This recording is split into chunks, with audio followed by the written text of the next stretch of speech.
Okay, so I'm just going to go through and explain this um, and have it recorded here just for posterity so I don't have to keep going through this over and over again. Um, and just for the record, for anyone watching this, this is for Niven 2.1.3 on Stellaris. So Jamie, yeah, you go in here, you can select Empire, and I'm going to go through exactly all of the steps and process and information on creating a brand new one. But if you want to use one of the pre-made ones, that is completely up to you. Um, I know all of the pre-made ones will be like these ones down here. Um, Jamie, when you play with me and anyone else who plays with me, you will have access to all of my DLCs while I am hosting. And I do have several different packs installed. Um, for example, I've got the Machine Pack, Plantoid Pack, a couple of other character and story packs as well that give additional options that you can go through. So I'm just going to get started here on creating a new empire. And the whole process is really straightforward. You can go through selecting and creating your species top to bottom here on the left-hand side. So starting here on appearance, this one you can go through, choose different categories to choose the type of species that you will be, and then you can choose the icon picture for your people.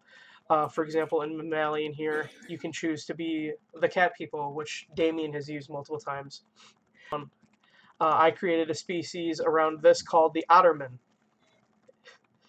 You can do fox, you can do whatever you want. There's reptiles, birds, arthropods, mollusks, funguses. The plantoid is a species pack that I have. And then there is also machines if you want to do a robotic race, which actually plays significantly differently from a organic race or biological race. And then there's humanoid, including actual humans if you want to be the peoples. I mean, who wants to be the peoples? It's kind of boring and dull, but you can if you want to. I'm going to go in and randomly choose arthropods. Is what the hell, why not? And I'll be this guy.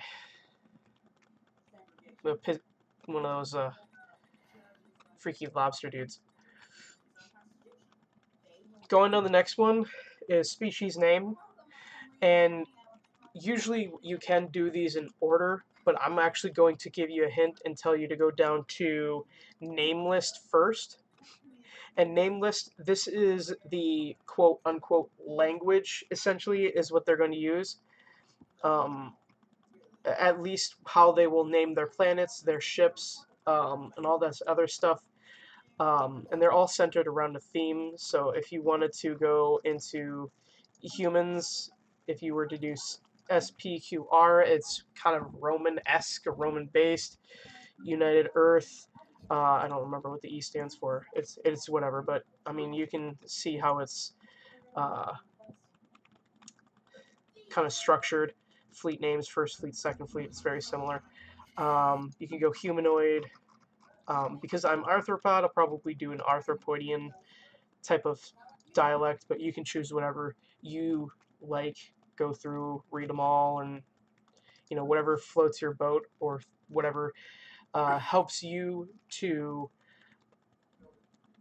role play as the species a little bit more efficiently. That's completely up to you.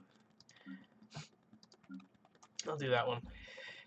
And then you can change your ship prefix to whatever you want. I usually like to do that as one of the last things that I do, because usually my ship prefix will be based off of whatever my empire name is. I'm just going to do APS. And that's going to kind of be like the ship prefix that you see on military ships. Like think the USS Enterprise as an example. Instead of USS Enterprise, it would be APS Enterprise in my case, whatever it is that you choose to go with.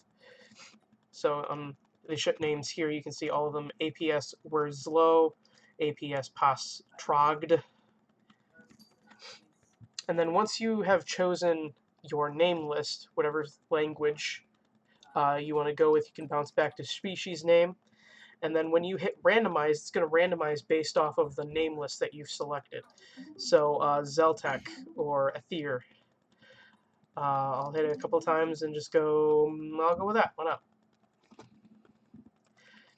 And then with the randomize, it fills in plural and adjective on its own. If you choose to make up your own, which you are welcome to do so, make sure you have to manually set plural, and then you can generate an adjective for it. So traits are what affects your individual population, each person on the planet. You have the blue traits, which are positive, helpful traits, and then the red traits, which are negative traits that hurt you. You have trait points, which are how many points that you can spend into your species, and trait picks. So you have a total of 5 picks that you can go with. Negative species will increase the number of trait points that you get, and then positive traits will decrease that. One of the most common, I guess, strategies that I've seen is people will choose non-adaptive because it gives you -2, giving you 4 trait points and then 4 trait picks. So you can really level out your species however you want. With non-adaptive, what that effectively does is it makes your habitability for your species -10%. So they're going to have a harder time living on different types of worlds other than the one that you start with. The default here is continental, so if I were to go to a different world type, arid, I would not be able to settle that as efficiently as somebody who was not non-adaptive. But there are easy ways around that, which is why a lot of people go with that non-adaptive, because it's an easy way to get -2 points and fill out your picks. It's up to you what you choose to do, though. There are a couple of different types of traits that you can choose from. The first 3 are always going to be resource related, so food, energy credits, and minerals, just a boost to those. Intelligent, natural engineers, natural physicists, and natural sociologists deal in how efficiently they can develop research points, which allow you to research different technologies over time. So having intelligent or one of these will make you more efficient in researching that type of science. Adaptive and non-adaptive are mirrors of each other. One's positive, one's negative, and then extremely is obviously just a step up. Rapid breeders, your people grow faster. Slow breeders, the exact opposite. Talented and quick learners, this one affects your leaders. Leaders are a special group of citizens that you can set to rule over either research, command fleets, command specific science ships. Leaders are a very important tool to your society over time. So if you want to focus on leaders, you can. You can focus on resources, research, whatever it is that you want. This is how you can kind of plan out your people and what they're good at and also what they're bad at. You have to be at or above 0. If you're below 0, it won't let you finalize your species selection. I will tell you this. I'll back up to traits here as well. You will have the ability as you play the game to modify your species' traits. You can go into a genetic modification research pathway that allows you to breed out and create the perfect species or the perfect race. And you'll be able to add more positives and also remove any negatives that you have.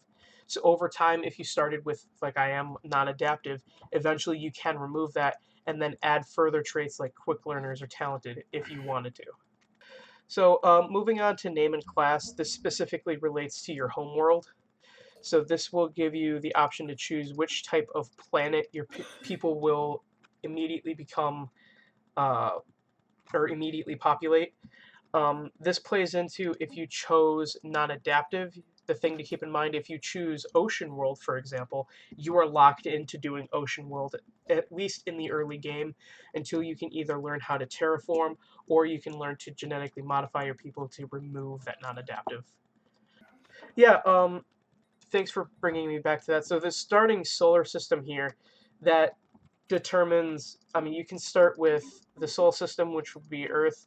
There's the Deneb system, or you could do a random starting solar system, and then random trinary and random binary. So trinary 1 is 3 stars in one system with 3 independent planetary systems on those stars, all in one solar system. Trinary 2 is 3 stars in the center of your solar system. And then the random binary 1 and 2 work out the same way. City appearance is very simple. In the background, it just shows you the type of city that we'll be building. I'm going to put arthropoid. And the thing to keep in mind, too, and you don't have to match your species. If you liked the avian, but you chose arthropoid, you could do that. So it's customizable. It's just this is the default for arthropoid. Thing to keep in mind too, and one small detail that you might miss if you don't look for it, when you start a planet, it's only going to show a small set of buildings on the planet, and then as you build on it and add to it, it will expand out and show you more development on the background. Moving on to government and ethics, this is the next big one after traits. This is where if you chose to do machine, you can distinguish yourself from machine. You could do a hive mind if you wanted to do a hive mind. And then you have various different types of government authorities that you can choose from. Democratic, oligarchic, dictatorial, or imperial. And then you have your governmental ethics, the type of government that your society runs off of. Choosing the central one, gestate consciousness, that opens you up to either being a hive mind or a machine intelligence. Keep in mind that if you choose hive mind or machine intelligence, it actually nullifies the traits that you chose before. So you would have to select all new traits if you went with either of those.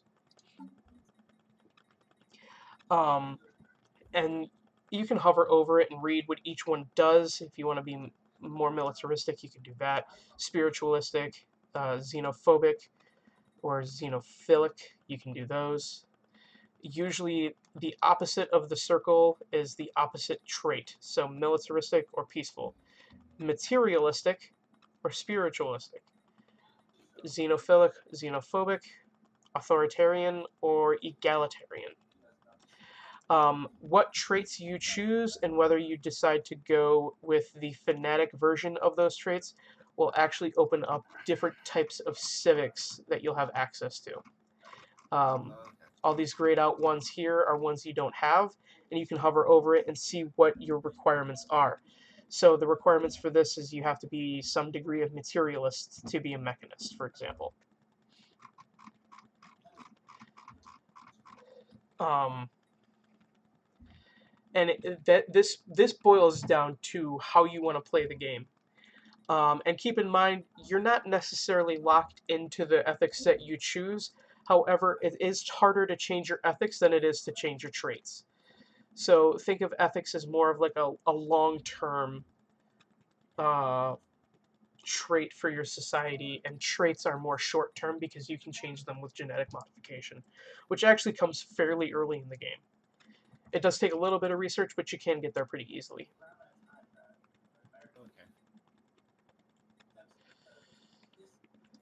Bounce back here for a quick moment.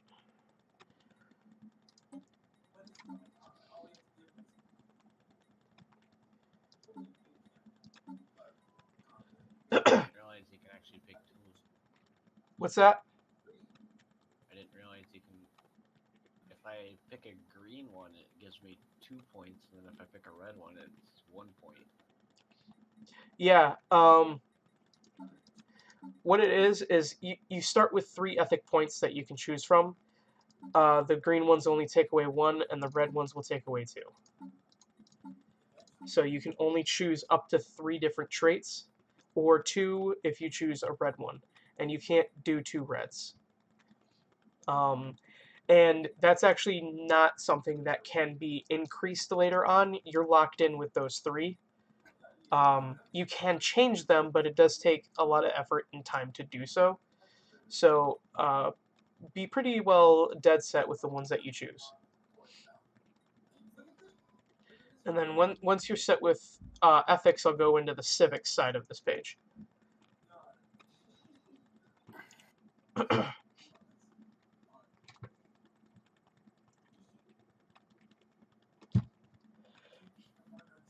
Hey, Damien, are you watching? No.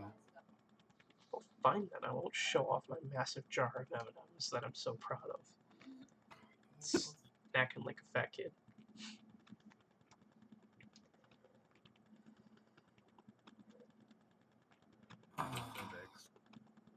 You good? Yeah. Okay.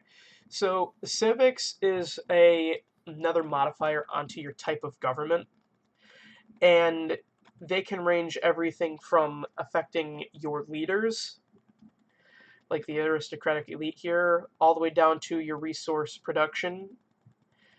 So this affects trading hubs, which is a special building type, and unlocks a special ship type. Alright, show me your fat kid treats, Daddy. Yes, I will show you my fat kid treats. God damn! Yeah. That's a lot of fat kid treats. That's a lot of fat kid treats. That's ooh. Back to the civics. You can even do something like efficient bureaucracy, which gives you more core sector systems. Initially, at the start of the game, you're limited onto how many planets you can inhabit or separate systems you can inhabit. And you can do something like this to increase that number. And the best thing you can do is just kind of hover over it and read them.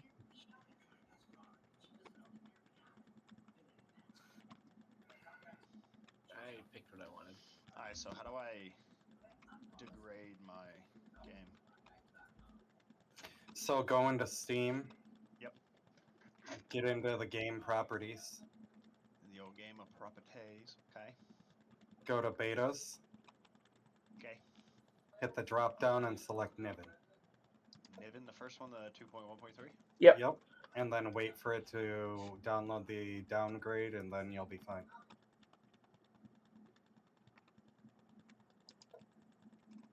Okay, it's downloading now. No, I didn't hear nothing. All right, and then with civics, you only get 2 picks at the start of the game, but through research, you can eventually add a 3rd one. Okay. Moving on to advisor voice, this one's mindlessly simple. This is the voice that you hear whenever a notification pops up. Pacifist module failing. The weak govern, the strong rule. Some of them are fun, some of them are funny, some of them are serious and scary, and it's all up to you. Okay, let's see here. Let's see the lower limit of... Oh, it's bad. I I serve faithful. ethics There is no is greater Empire calling. name. Empire name is straightforward, the name of your empire. Yeah.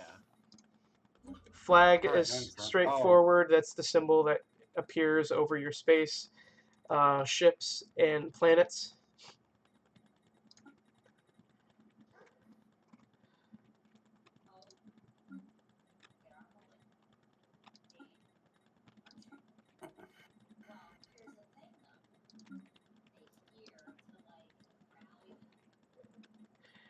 And then ship appearance is less straightforward, but still kind of straightforward. This is the style of architecture of your ships.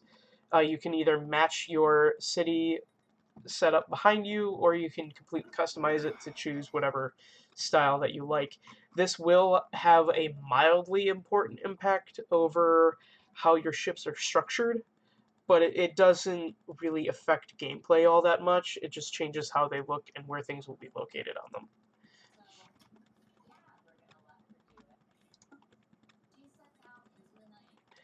And then lastly is ruler, and when you're ready, I'll go into that one.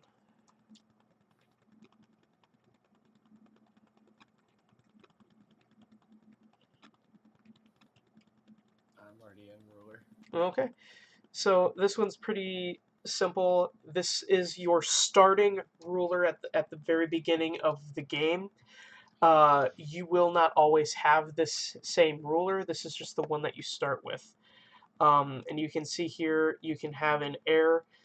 So based off the type of government that you have, if it's imperial, your next your crown prince will be down here. If you're not imperial, then that won't apply.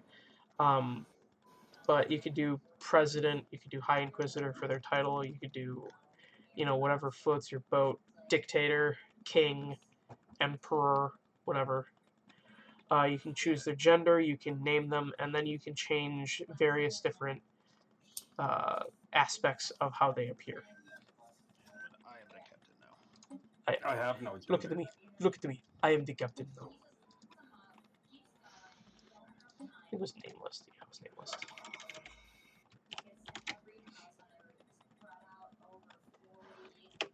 Okay, before you guys start, I'm in the bathroom right now, so give me a minute. Unacceptable. Go ahead. I ain't even loaded in yet, so take your time. Is your game done download? Yeah, I'm at 90% loading into the game. Okay, beautiful. You'll be able to tell which game it is, and the password is POPIT with a capital P. All one word. Yep, capital POPIT. So good. What? Go to multiplayer. Yep. Yeah. Jamie's chair. I love it. We're popping it. Oh shit.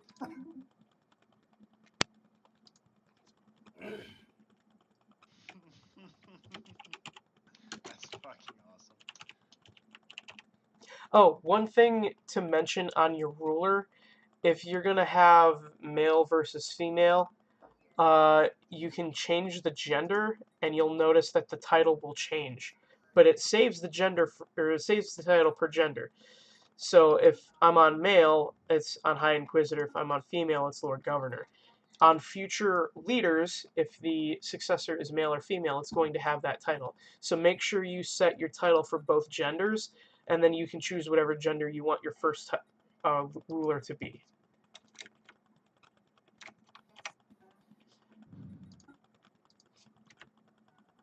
So somehow I was able to unlock a syncretic species. Interesting. Oh, what now? Syncretic species.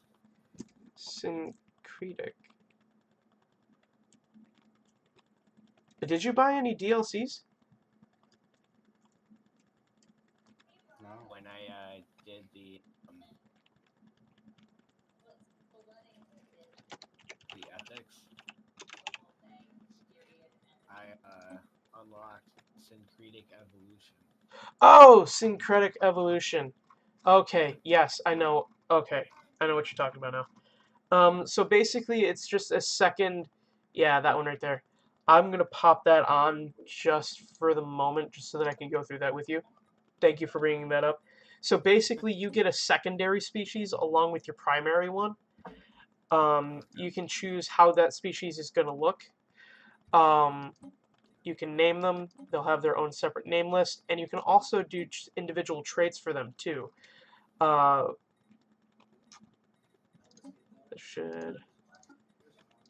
There we go. Yeah. So, syncretic is a very powerful one because you can have your primary species focus on research and leader skills, and then your secondary species can focus on resource production. So you can have them focused on your resource production buildings, and you can have your primary species focused on research and development.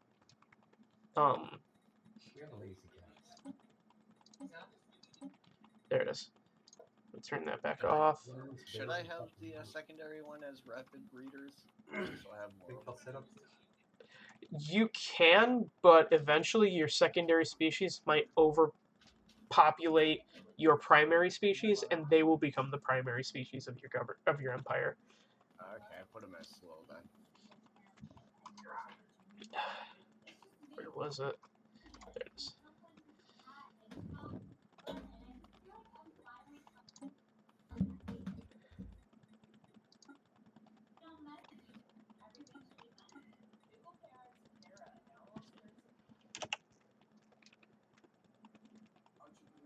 Lay down. You're okay. It's step 30. Na, na, na, na, na, na. And then, yeah, once you're all done, you can hit next on the ruler page, and it'll give you kind of an overview of your species, just so that you can confirm everything is how you want it to be, and then you can either save it so that you can reuse them, or you can just hit done so that you have them for this one game. And that's pretty much it.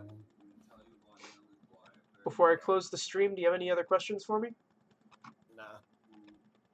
I'll just figure it out as I go. All right.